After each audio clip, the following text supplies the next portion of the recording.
Ser podcast. Episodio 117. Amas. Hola a todos, ¿qué tal Antonio? ¿Qué tal Nerea?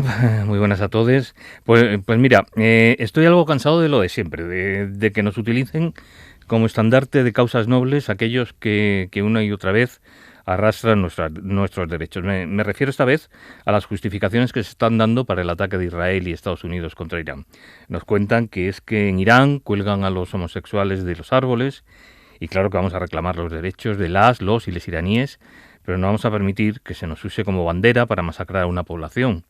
Y por cierto, lo mismo que pasa en Irán pasa en Arabia Saudí, en Qatar o en Bahrein, ¿eh? Es muy fácil, Antonio, localizar cuándo te están intentando manipular políticamente. Nosotras, las feministas y el colectivo LGTBIQ+, nos movilizamos y señalamos las violaciones de derechos humanos en los países que has mencionado, también en Afganistán, en Hungría, en Venezuela, en Rusia, pero también aquí en España, también las que produce la ley de extranjería, también la injusticia de cerrar pisos tutelados para mujeres víctimas de violencia de género en Extremadura, por ejemplo. También hablamos de las mujeres y personas del colectivo que mata a Israel con su limpieza étnica en la Franja de Gaza. La derecha española solo se acuerda de las mujeres y las queers cuando les viene bien para el discurso de ese día. Lo normal. El podcast de Antonio Nuño y Nerea Pérez de las Heras.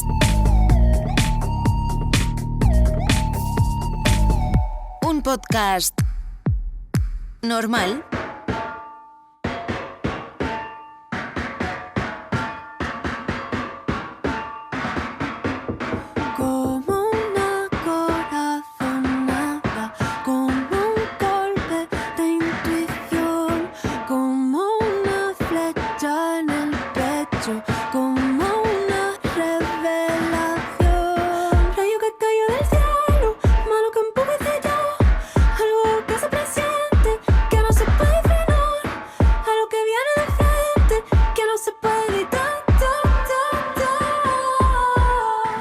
Episodios terminábamos nuestra charla con Sara Torres hablando de Safo, de cómo ella había viajado hasta la isla de Lesbos para empaparse del escenario en el que vivió la poeta griega.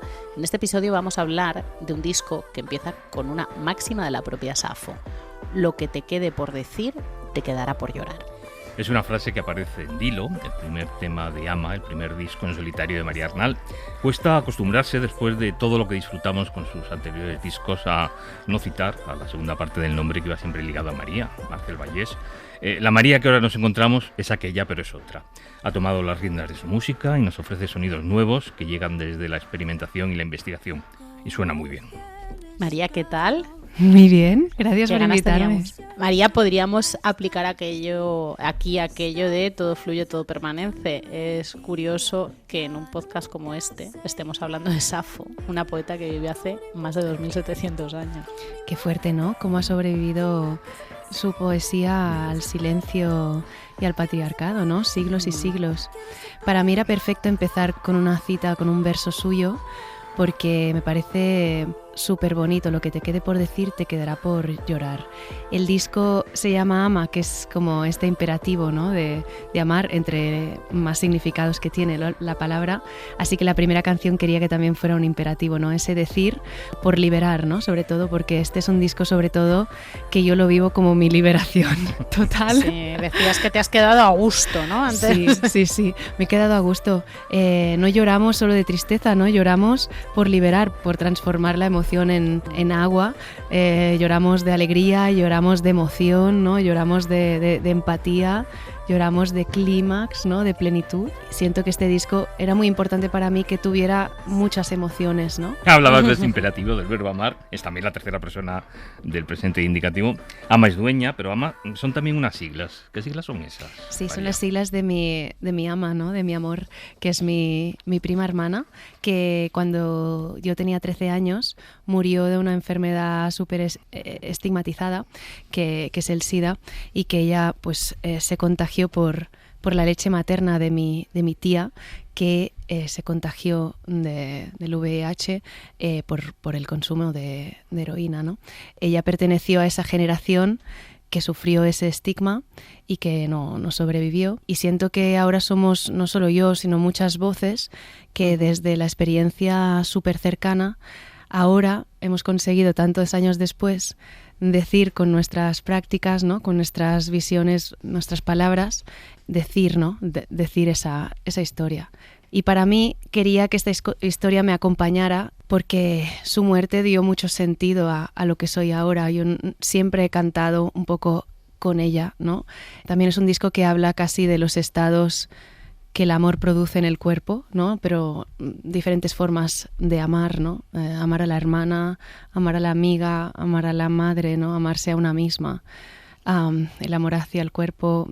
Quería que ese amor tan fundamental que siento por ella me acompañara en todo este momento en solitario, y sin duda era una historia que no podía contar en la formación anterior. Has mencionado esas otras voces que están hablando del estigma del SIDA.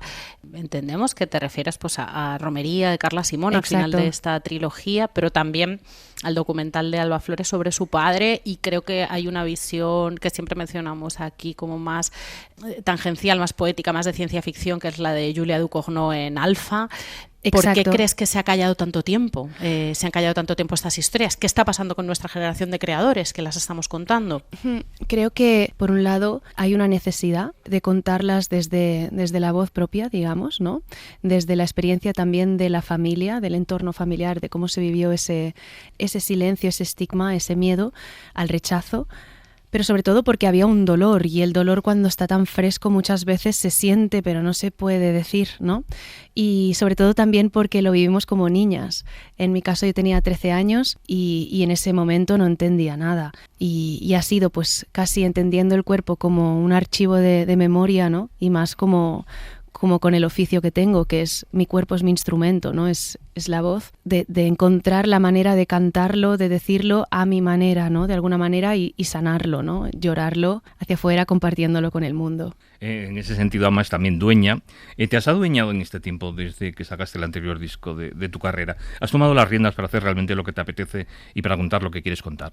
Totalmente, sí. Ese era el reto, digamos, y la dificultad, ¿no? Exponerme a esas riendas y sostenerlas, ¿no? Yo deseaba hacerlo desde hacía mucho, pero bueno, me di el tiempo de hacerlo en los últimos 3 años, ya hace 3 años que estoy en solitario, pero en estos últimos 3 años sobre todo no quise sacar el disco por inercia o porque se esperara de mí que lo tenía que hacer, ¿no? Por miedo, digamos, a un vacío. Me dediqué a hacer bandas sonoras, a hacer música para danza, colaborando con Marcos Morao, con La Veronal, haciendo instalaciones sonoras, también participando en una beca súper guay de ciencia y tecnología en el Barcelona Supercomputing Center en Barcelona, y conociendo un montón de mundos más allá del de la música pop, por decirlo de alguna manera, ¿no?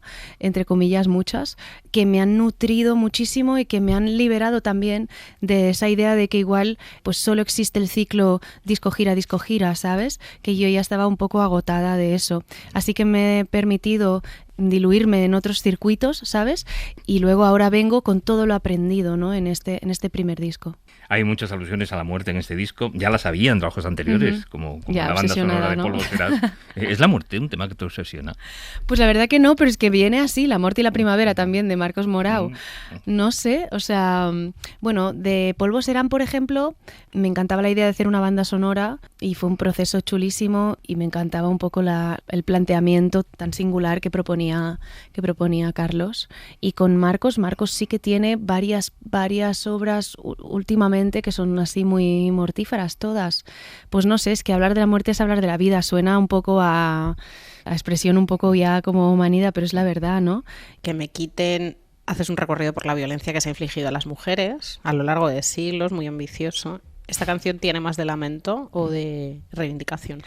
Para mí tiene ambas cosas. Es que es un disco donde no hay que escoger. Siento que dentro de mí pueden convivir todos estos mundos, ¿no? El mundo como más tecnológico, que siempre ha estado muy vetado a la figura también de la mujer, ¿no? O directamente silenciado. El mundo más acústico, el mundo folclórico, ¿no?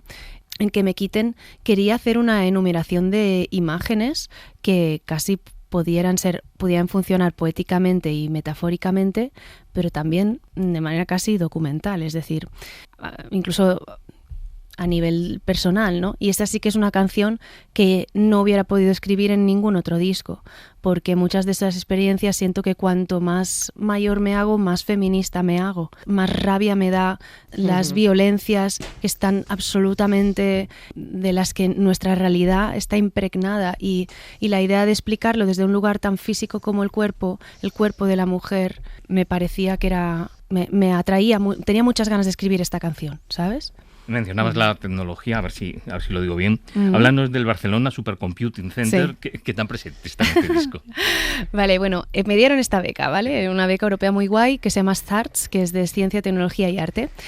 Y estuve un año entero yendo al Barcelona Supercomputing Center, que es un centro de ciencia, ¿no?, de investigación, es el centro de supercomputación nacional. Y yo tengo una parte de curiosidad científica muy grande porque mi madre es una mujer de ciencias que siempre fue muy castigada, incluso por su propia familia, por querer dedicarse a las ciencias, y finalmente se hizo profesora de ciencias. Y ella siempre me ha transmitido esta curiosidad, ¿no?, por saber cómo funcionan las cosas, porque no sé, por qué el cielo es azul, no sé, cosas tan básicas, ¿no? O qué es un arco iris, o qué es una flor, ¿no? No sé. Para mí, a pesar de no ser científica para nada, ¿sabes? Soy mucho más de letras, pero el conectar con ella a través de esta curiosidad me hace pues ir a un sitio como este, ¿sabes? Con un equipo de científicos, de un equipo súper guay, liderado por Fernando y por Sol, y con un equipo increíble realmente. Y con ellas estuve pues un año entero aprendiendo cómo funcionan estos modelos de voz sintética, aprendiendo un poco qué es esta historia de querer clonarse la voz, de querer reproducir el cuerpo. Nos dimos cuenta de que la voluntad de reproducir la voz humana fuera del cuerpo humano es muy antigua, y cada época ha usado su tecnología para conseguirlo, ¿no? Si buscas un poquito, por ejemplo, en el siglo XIX, que es el boom de los científicos, boom científico, ¿no?, pues encuentras un montón de inventores que se inventaban maneras de reproducir el sistema fonador mecánicamente, ¿sabes?, con una mancha de aire y tal, y hay una perspectiva ahí de género bastante interesante, porque la gran mayoría de intentos de reproducir la voz humana es de un inventor hombre intentando reproducir una voz femenina, ¿no? En el disco es algo que me interesaba mucho porque está hablado desde el cuerpo, desde lo que es el archivo de memoria que es el cuerpo, desde la sensación del cuerpo, desde las voces interiores incluso, ¿no? Y que al final, como cantante, como he dicho antes, es mi instrumento también. Al final, cuando logramos separar el cuerpo de la voz, ¿no?, tú puedes entrenar el timbre de tu voz con un modelo de voz, ¿no?, sin que sea tu cuerpo. Cuando tú controlas esa voz, por extensión, aunque no haya cuerpo, estás controlando un cuerpo, ¿no? Pero bueno, ha sido súper interesante trabajar con datasets míos, es decir, archivos de mi propia voz, ¿no?, que quedan ahí, y las voces que he reproducido pues son las voces de estos 2-3 años, pero sabes que tenemos una sola voz pero muchos cuerpos en la vida, y que la vida cambia con el cuerpo, y por tanto, y hay voces, nuestras voces de niñas, ¿no?, ya no existen, ¿no? Nuestras voces de adolescentes cambiando hormonalmente todavía no existen, las de mayor, las de cuando seamos ancianas, pues aún no las conocemos, y sin embargo, pues, o sea, hacer un archivo de tu voz, datasets de estos años, pues me permite, no sé, tener las voces de mi cuerpo, ¿no?, de alguna manera, en estos años de mi vida. María, ha sacado a relucir uno de los miles de aspectos de brecha de género que tiene la tecnología ya desde el 19. Totalmente, sí. Creo que ahora el que más nos preocupa es el uso de la inteligencia artificial. Tú has usado la inteligencia artificial en este disco en un momento en el que parece que todo lo que tenga que ver con inteligencia artificial es dañino para las mujeres, es diabólico, no hay manera de que sea positivo. En cambio, puede ser muy, muy fértil a la hora de crear, ¿no? Puede tener... es un campo positivo que además está por conquistar para nosotras. Exacto, ese es el tema, es decir, ¿qué hacemos para conquistarlo? Yo creo que ahora esto es lo que a mí me rompe la cabeza, y que conforme más promo estoy haciendo, ¿sabes?, más quiero insistir en que la IA no es algo autónomo, son humanos utilizándola beneficiosa o negativamente para el resto del mundo, ¿vale? Es normal que nos sintamos amenazadas porque el mundo ya es muy violento, pero además las tecnológicas están totalmente decantadas hacia un lado, que es el lado de derechas reaccionario y fascista. Y muchas de estas tecnologías, los grandes modelos masivos, están entrenados con la historia de Internet, con los datos de Internet. Se descargan literalmente 20 años de Internet, todos los datos que hemos puesto ahí, y se entrenan con todo este material, ¿no? Entonces, lo que nos devuelven es el mundo que tenemos. Es un mundo con brechas de género, mundo racista, mundo que de alguna manera refleja realmente todo lo que no funciona del nuestro. Por eso creo que es muy necesario no regular sin previamente haber definido marcos éticos, marcos de uso que pueden beneficiarnos, sin encontrarnos todas las personas que sentimos miedo pero que vemos también potencias y enamorarnos de las potencias y hacerlas posibles. Hay todo un abanico de posibilidades desde la institución, desde lo público, entrenar modelos, por ejemplo, en el que los datasets sean datasets que tengan todas estas perspectivas resueltas para que cuando tú tengas siempre como persona individual la posibilidad de buscar en ChatGPT con brecha o en el ChatGPT público, que sabes que los datasets están hechos, pues por ejemplo, yo qué sé, etiquetando correctamente quiénes son los autores de las obras, incluso SGAE, ¿sabes? O yo qué sé, sociedades de autores, o sea, regularizando que si datasets están entrenados con obras de autores, pues también haya como una retribución de la misma manera que hay pues en la radio o en tal, dependiendo de sus usos. En mi caso, lo que he querido es primero entender si creativamente me interesaba, entenderla desde mi instrumento, ¿vale? Nada más del disco tiene IA, solo son modelos de voz, reproducciones sintéticas de mi voz, entrenadas con muestras de mi voz. Yo tengo el control total de ellas, ¿no? Está todas esas referencias al hoy, al mañana incluso, pero no desaparecen en este nuevo trabajo referencias a la música tradicional. Uh-huh. Recuperas, por ejemplo, la polifonía renacentista, los madrigales.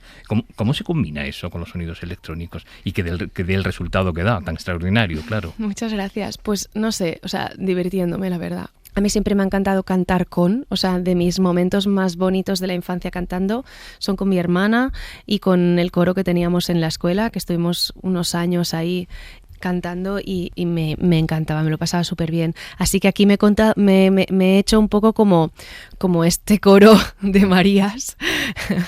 Y nada, pues aquí me interesaba, como el disco tenía toda esta carga polifónica y cada canción no tiene como una voz solista, o bueno, quería jugar con esto y hacer un guiño un poco a uno de los momentos que en la historia de la polifonía son más interesantes, como es el momento en el que empieza, o sea, en el Renacimiento, la polifonía deja de ser, digamos, cantada hacia Dios, ¿no? Que es, digamos, la dinámica medieval, para ser cantada para expresar la polifonía interior, esa idea de la emoción en la interioridad, ¿no? Y esta canción va de una mujer que está en la calle, en el espacio público, ¿no? Se ha levantado por la mañana, bueno, no sabes qué ha hecho por la noche, se la ha pasado increíble, ¿no? Y entonces está caminando por la calle y la calle está desierta y no teme a la calle, ¿no? Ella es el ama de la calle, que esto conecta con la última canción, que es la folclórica valenciana, ¿no? Chiqueta meua, que dice que del carrer eres l'ama, que de la calle eres el ama, y me interesaba mucho que hubiera una canción que hablara ya de este ama, ¿no? De esta energía. Y entonces Madrigal es pues este madrigal que nos presenta esta idea del fuera y el adentro, ¿no? En un contexto súper urbano, pero que la mujer que está escuchando con sus auriculares caminando esta misma canción, no la canción de la que canta, siente como una sensualidad. Estas canciones Sara Torres, o sea, es pensamiento erótico, es como ella sintiendo el viento, el rocío en el pelo, como si fueran como brillantes, ¿no? Que le brillan los pétalos de la rosa de los vientos en la piel, le sube por la espina dorsal, ¿no? El arco, ¿no? Que es la imagen esta que usa Sara, que es muy fuerte, que también está en esta canción, que es la imagen de Audre Lorde, ¿no? De mi espalda se curva como un arco iris. Es como un mundo súper sensual en su interioridad, ¿no? Que contrasta con el exterior, pero que está realmente en un estado de plenitud y de flor de piel, no sé. Todo esto, en realidad yo no pienso en plan, vale, voy a hacerme un esquema, voy a hacer tal, y luego intento como fill in the blanks, ¿sabes? Como hacerlo cuadrar. Yo lo hago sale. Y después storytelling, ¿sabes? Y después lo teorizas muy sí, bien. Exacto. Así, o sea, este disco sale del cuerpo totalmente, ¿sabes? Es como, es el cuerpo y luego es el storytelling. Bueno, pues un poco más de storytelling, a ver si lo desarrollas aquí en Lo Normal con nosotros. Sois muchos los nuevos autores y autoras que acudís al folclore, por aquí pasan un montón. ¿Ha dejado de dar vergüenza a lo tradicional? Es que yo lo hago desde que empecé. Yo descubrí los archivos de voces de tradición oral de Alan Lomax y de otros musicólogos hace, no sé, 15 años o así, y me súper enamoré, y entonces me viciaba a un montón de programas de radio de tradición oral y de todo, y lo tenía como súper romantizado, ¿sabes? Mi abuela pues cantaba también, pero bueno, yo soy de ciudad, yo soy de Badalona, ¿sabes? Entonces me obsesioné con mi árbol familiar porque también hubo como mucho historia de España, ¿sabes? O sea, mucha de mi familia viene de Extremadura, de Andalucía y de Murcia, ¿vale? Y de Aragón, de todas las personas que migraron hacia Barcelona, ¿no? Ya sea por la guerra civil o anteriormente pues simplemente por oferta de trabajo, ¿no? Y luego mi abuelo pues estuvo preso por republicano, envió mis abuelas a Barcelona, mi abuela estuvo en un campo de refugiados de niños en Francia, ¿sabes? Luego pasó, ha habido de todo, no hace falta que lo cuente todo. Mi madre el otro día me decía, es que estás contando muchas cosas, ¿no? Y para mí en este disco, que claramente no es un disco debut, pero sí que para mí internamente tiene mucho esta energía de primera vez, ¿vale? Y he querido muchas veces a lo largo de este proceso hacer cosas por primera vez, ¿vale? Porque, y siempre lo digo, me inspira mucho la mentalidad de eterna aprendiz, o sea, de como de empezar de cero algo, me pone en un lugar que me encanta, o sea, no de experta, sino de al revés, de empezando, porque todo me parece curioso y todo me asombra, ¿sabes? Con este disco quería hacer esto. Y claro, que el folclore siempre ha estado ahí, pero con este disco siento que está más en equilibrio con todas estas otras caras que también forman parte de mí y que no se pelean, ¿sabes? ¿Cómo va a ser el directo que vamos a ver de este ama? ¿Es fácil llevar estos sonidos a un escenario? Yo creo que sí. Es un disco que quería que también se expresara de manera muy física, por lo tanto quería que hubiera danza, que eso que es una cosa que nunca me hubiera imaginado. O sea, si me lo hubieras dicho hace solo 5 años, en plan, tu próximo disco vas a bailar. ¿Yo qué? Y eso ha sido también porque he trabajado mucho con Marcos y con todas las bailarinas de Veronal, que son genias, o sea, que es espectacular, y me he dejado contagiar, ¿sabes? Por su arte y por su todo. Y entonces hay 4 bailarinas que son maravillosas, y luego está Pau Riutor también un poco como con los instrumentos. Yo también toco. Pau, también está Ariana Becasis, que es otra productora que también vendrá. Los visuales las hemos hecho entre Querida, que es el estudio que ha hecho toda la parte de diseño creativo, con el equipo del BSC, con Fernando y con Sol, y en colaboración, ¿no? Deseando. Estáis invitadas, ¿eh? Que vaya Zona todo VIP. Muy bien. La recogemos con entusiasmo, la invitación. Que vaya todo muy Muchas bien gracias. con este ama. Muchas gracias. Gracias. Un abrazo, soy fan. Que me quiten lo que tengo, que me arranquen la visión, que me tiren sus cuchillos, que me priven de mi voz, que me quemen en la hoguera, que me claven en la cruz, que me impongan un destino que no pueda ver la luz, que me rompan y me rompan, que me envidian a rabiar, que me aten con espinas y que no pueda escapar, que me claven 7 espadas, que me manden maldición. En su destino estaba marcado que tomara las riendas del bar, que era el negocio familiar. Sin embargo, él quería ser Norma Duval en el Folies Bergère. Con 16 años decidió dar el paso, intentó emular a Norma, y aunque no se le daba del todo mal, comprendió que nunca iba a ser la vedette que quería. En 2018 lo conocimos todos gracias a un talent show. Podías estar más o menos de acuerdo con él, pero lo cierto es que no dejaba a nadie indiferente. Desde entonces muchas cosas han cambiado. Ha triunfado en lo suyo, en la moda, y se ha hecho un rostro familiar para todos nosotros gracias a sus apariciones en televisión. Los que le conocen bien dicen que lo peor que puede pasar es estar cerca de él y que pronuncie la temida frase: he tenido una idea.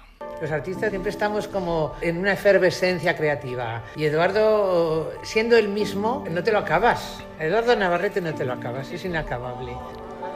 Bueno, Eduardo creo que tiene una energía y tiene una simpatía, y tiene como el don de la gente. Mira, Eduardo es un tipo maravilloso. es muy pesada. Pero es que las fotos son fantasía. Y había una película que yo adoro, que es La historia interminable, que decía que cuando moría fantasía... venía la nada. La verdad es que yo tengo que estar siempre en la vida de Eduardo. Si es para un bolso, para una colección nueva, para una presentación de perfumes o para lo que sea. Eduardo Navarrete, ¿qué tal? ¿Qué tal? ¡Qué bonito! Muchas gracias. Oye, me mandó un audio Norma Duval a colación de lo del libro y me dijo unas cosas muy bonitas y me dijo que teníamos cierto parecido y que si hubiese sido... Bueno, me dijo unas cosas muy bonitas. Oye, lo que nadie puede negarte es que sabes rodearte siempre de los y sobre todo las mejores. Escuchábamos a Rosy de Palma, Rosario, Viviana Fernández y Pepe Pacharro, la Terremoto de Alcorcón, que fueron algunas de las estrellas que presentaron tu colección Musas. Qué bonito que digan estas cosas de ti, ¿no? Sí, la verdad que lo sigo escuchando y me sigo emocionando porque hacer ese proyecto de las musas, que fue mi primera colección de bolsos, fue todo un reto de juntarlas a todas, poder hacerlo, luego la solidaridad que tuvieron ellas de, ¿sabes?, de formar parte de ese proyecto solidario y fue muy bonito y la verdad que da gusto escucharlas. De momento sabíamos que estabas en El Desafío, en Antena 3 y en la 1 en Decomastas. ¿Hay algún charco en el que tú no te metas? Yo soy una persona muy inquieta. Entonces, me viene bien casi todo. Estoy en un punto en el que casi todo me apunto. Entonces, claro, si te llama Shane Iber y te propone un planazo, yo tiro para adelante. Y luego El Desafío, por supuesto, tenía muchísimas ganas de hacerlo. Y es que estoy haciendo cosas que nunca en mi vida me hubiese imaginado que me iba a hacer. Porque fíjate que yo me veía haciendo cosas, pero pegándome fuego era una de las cosas que no me había yo planteado en plan, venga, va. Oye, da la impresión de que estás intentando demostrarle al adolescente que fuiste que el Eduardo Navarrete de ahora puede con todo lo que le echen. Me lo demuestro a mí mismo cada día, ¿no? Cada día me esfuerzo por ser una mejor persona y una versión mejorada de mí mismo, que hay veces que digo, ¿para qué tanto? Pero luego también sé vivir, ¿sabes? Que no, él eso de segunda parte no lo hacía, yo ya sí, pero cuando estoy, por ejemplo, tumbando una tumbona, mi mente está raca, y no puedo parar. Oye, ¿qué ha sido lo que más te ha costado en El Desafío? Hablabas antes del fuego. ¿Escaparte de una habitación en la que te iban a aplastar, conducir un quad en llamas, bailar 3 minutos sobre unos taconazos o la maldita apnea? Lo de la apnea lo llevé muy mal, porque yo pensaba que ahí nos iban a dar el secreto, este es el secreto de los catalanes, el secreto, y no hay ningún secreto. El secreto es no respirar y autoasfixiarte. Entonces, claro, eso lo llevé muy mal, muy mal. Morirte casi mejor que no, ¿no? Es que yo decía, no sé quién fue, mi madre o no sé qué, alguien me dijo, si es que encima te puedes quedar tonto porque, claro, o sea, ahí te falta el aire, el oxígeno en el cerebro. Y entonces ya ese era el condicionante de decir lo que me faltaba, quedarme más tonta todavía. Digo, oye, no sé si en el número de Sweet Charity reviviste tu etapa como transformista cuando eras un adolescente. Ha sido una gozada esa semana, porque todas las semanas todos los coaches son divinos, pero el equipo de baile del desafío es un equipo excepcional, los chicos, las chicas.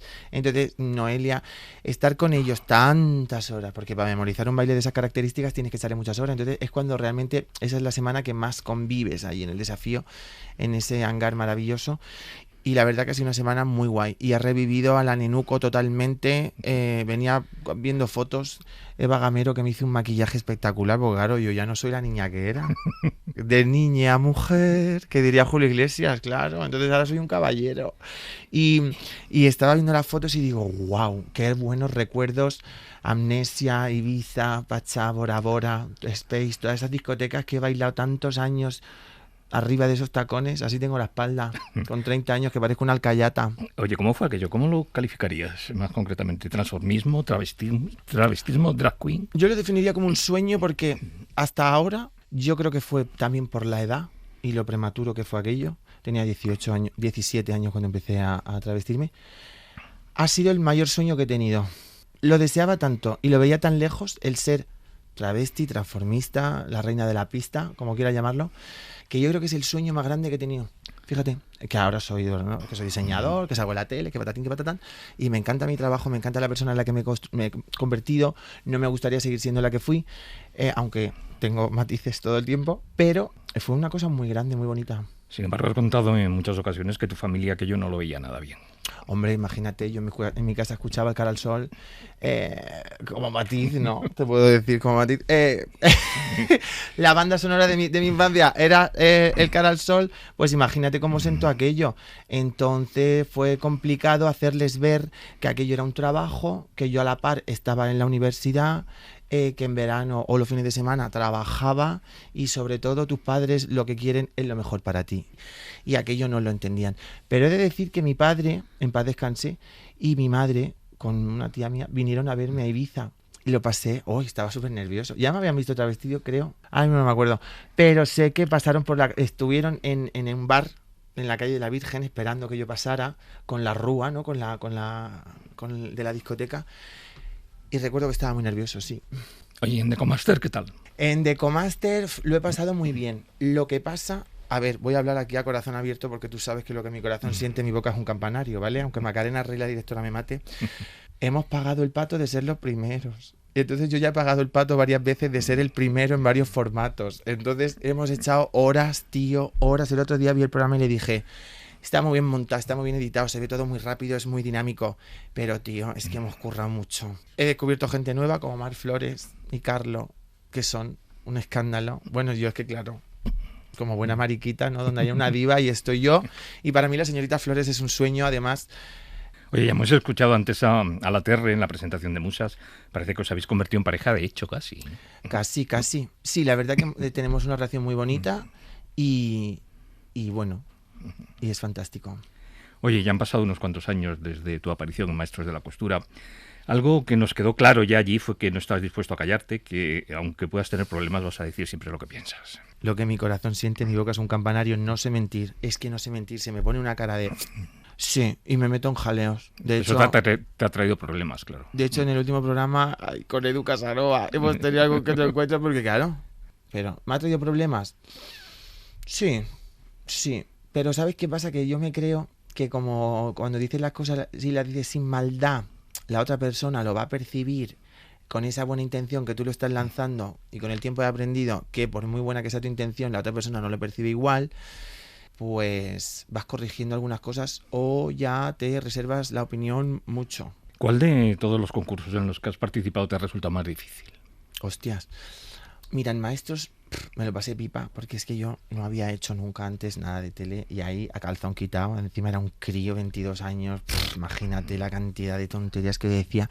El otro día me decía mi hermano, yo ahora el desafío no me veo solo mi prueba, porque es que me da vergüenza, porque es que como no callo, pero dice mi hermano, si no gustara lo que dices o no estuviese bien lo que dices, te cortarían y no lo pondrían. Y dije, anda, míralo, habla poco, pero cuando habla. Entonces, imagino que eso. Y el que más me ha costado, en Masterchef me lo pasé. Uy, qué elenco. Victoria Abril, Verónica Forqué, Carmina. O sea, el elenco de Masterchef, yo creo que no ha habido otro como esa edición y disfruté. Conectaste mucho con Verónica, ¿no? Muchísimo. Lo que te digo, allá donde hay una soy tan mariquita, ¿no? Donde hay una buena diva, yo voy detrás, te quiero decir, pero es que era admiración, es que lo que siento por esas mujeres, que siempre suelen ser mujeres, bueno, hay algún hombre también, porque a Wyoming lo amo, es admiración. Tu primera colección es de 2017, Demencia es nombre de mujer, la última que tenemos controlada, hasta esa que vas a presentar el 16 es Juguetes Navarrete, una colección de bolsos. Oye, ¿cómo ha evolucionado Eduardo Navarrete como creador desde aquella Demencia? O eso quizá tendrán que decirlo los demás. La gente también tendrá su opinión y sus cosas, pero yo creo que la marca, al igual que yo, está en continua evolución. Entonces ha habido ahí una sofisticación, ¿no? Dijéramos, un pulimiento de esa primera colección que era como muy loca, muy colorinchi, era un universo. A ver, estaba inspirada en Lee Bowery, Boy George, David Bowie. Te quiero decir, era una colección que tenía todo para ser una locura, una homosexualidad muy fuerte. En cambio, esta última colección la gente se va a quedar con la boca abierta porque es toda en un color, es monocolor, hemos llevado las caras, porque claro, yo no puedo dejar de hacer esto, que es por lo que la gente me conoce, he conseguido tener un sello distintivo y ya está. Entonces, ¿dónde se va a ver esto reflejado? Pues en unas calidades superiores. Tengo un artesano, un joyero que me está haciendo en plata estas caras para hacer unas pequeñas incrustaciones en los vestidos. Entonces te quiero decir, si yo ya voy en otro nivel, mi trabajo también lo va. Pues Eduardo Navarrete, muchas gracias. Que sigas teniendo ideas tan provocadoras, aunque vuelvas loco tu equipo, y que sigas desplegando tan buen rollo como hasta ahora, que es algo que nos hace muchísima falta. Muchas gracias.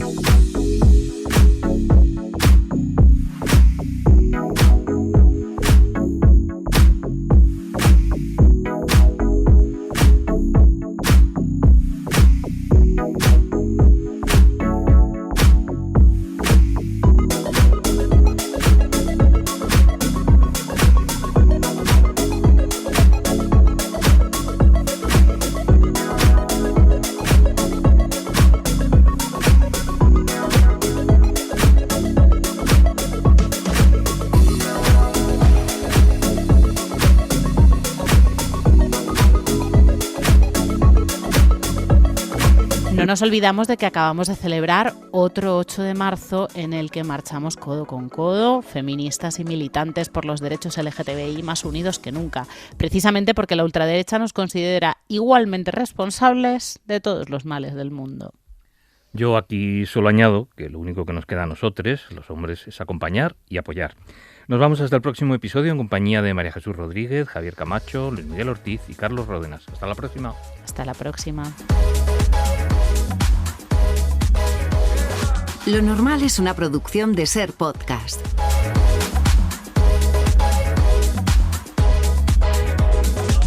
Dirección y presentación, Nerea Pérez de las Heras y Antonio Nuño.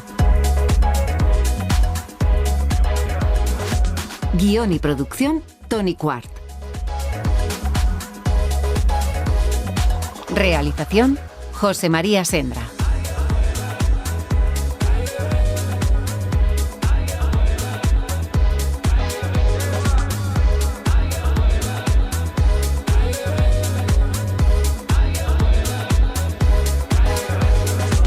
Para no perderte ningún episodio, síguenos y suscríbete en la aplicación y la web de la cadena SER y en todas las plataformas.